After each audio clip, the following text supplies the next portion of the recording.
Cette première tasse actuelle que nous démarrons avec la coopération bilatérale, Dakar et Nouakchott renforcent leurs liens. Oui, Fatih, c'est ce qui ressort de la visite d'État du président Bassirou Diomaye Faye en terre mauritanienne, sa première sortie en tant que président de la République du Sénégal.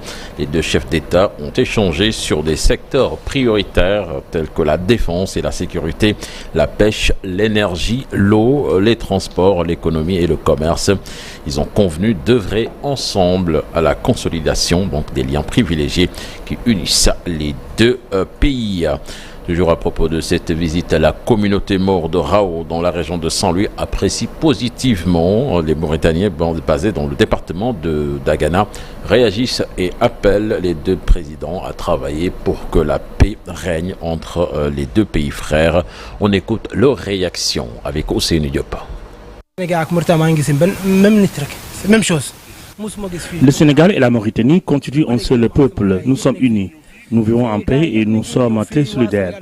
Aujourd'hui, je suis là avec des amis sénégalais, mais nous sommes une seule famille, sans distinction, et nous vivons en paix. Les Sénégalais qui sont également en Mauritanie sont chez eux, pour dire vrai. Ils sont bien traités en République islamique de Mauritanie. La preuve, nos chameaux sont là en terre sénégalaise, de même que les moutons et les bœufs. Les Sénégalais qui sont en Mauritanie travaillent également en paix. Donc nous sommes une seule famille.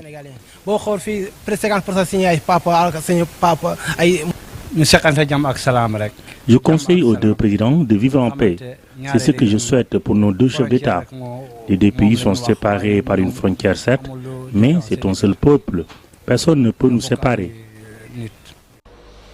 Voilà, donc Fatih, c'était la communauté mauritanienne à Rao, qui réagissait à propos de la visite du président sénégalais Bassirou Diomaye Faye en terre mauritanienne. Rappelons-le, le président Faye qui est attendu ce samedi à Banjul. Alors, des commerçants à Thiès en colère après les opérations de déguerpissement au marché central. Les services techniques de la mairie de Thiès-Nord, le préfet de Thiès et les forces de l'ordre se sont mobilisés pour passer à l'acte. Donc, une opération qui a suscité, comme vous l'avez dit, la colère des commerçants basés au marché central de Thiès. Constat dans ce reportage signé Charanta Diop et Seyla Tire. Ils ont tout enlevé. Ils n'ont rien laissé sur leur passage. Les bulldozers ont agi pour mettre fin à l'anarchie qui prévaut au marché central de Thiès. Les forces de l'ordre, les agents de la mairie de Thiès-Nord se sont massivement mobilisés. C'est après que les différents acteurs ont rencontré le maire et le conseil municipal pour en fait on a décidé de passer aujourd'hui à cette opération de désencombrement. Le suivi sera assuré, nous confirme Mamadou Diakhaté. Pour lui, la sécurité sera encore plus corsée devant les artères principales. Donc le chef de la sécurité départementale nous a rassuré avec ses différents services de nous envoyer des éléments qui vont être ici quotidiennement. Même la maire également a recruté 50 volontaires qui vont veiller au grain, n'est-ce pas, pour le suivi quotidien de cette opération-là. Certains commerçants, les visages renfrognés et mines colériques, accusent le maire de Thiès-Nord. Mais Birame Souleye Diop, lors de la campagne, il était venu ici. Il nous avait dit il fera tout pour nous donner du travail, nous organiser ici au marché. Mais tel n'est pas le cas.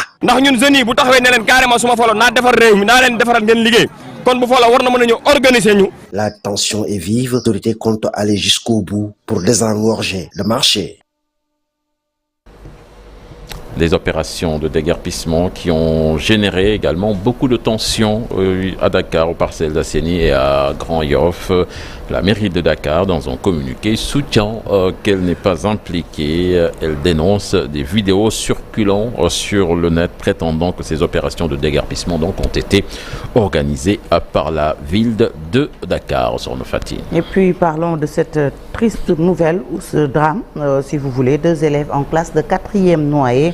Leur corps toujours introuvable. Et Fatou Seinaboussi et Cherson, ces 2 élèves en classe de 4e, morts noyés depuis avant-hier à la plage de Gadaï dans la commune de Yeumbeul Nord.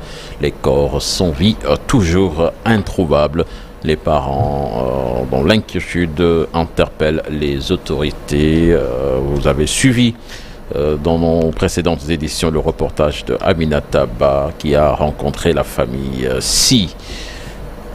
Canicule au Sénégal, le ministère de la Santé alerte sur les impacts sanitaires. En effet, l'ANACIM, dans son bulletin numéro 5, a mentionné les régions qui sont qualifiées de zones à risque où on peut facilement attraper un coup de chaleur.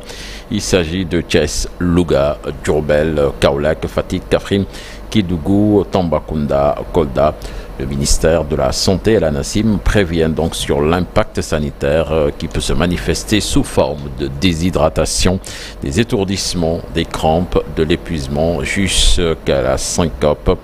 Il est donc conseillé aux personnes sensibles de boire beaucoup d'eau. Sokhna Fati, des conseils donc à suivre scrupuleusement. Voilà, merci beaucoup cher Tidiane. Et puis ces cas de noyade également qui deviennent de plus en plus fréquents. On va y revenir certainement tout à l'heure dans la deuxième partie. Et puis retenez, chers téléspectateurs, que dans Un jour au Sénégal, un jour dans le monde, nous allons faire le point sur la mise en place d'une commission d'enquête parlementaire sur l'affaire des 94 milliards de francs CFA. C'était le 19 avril 2019. Et puis, je vous le disais tout à l'heure, votre rubrique culture de ce matin, Ibou Diouf a rencontré le réalisateur du film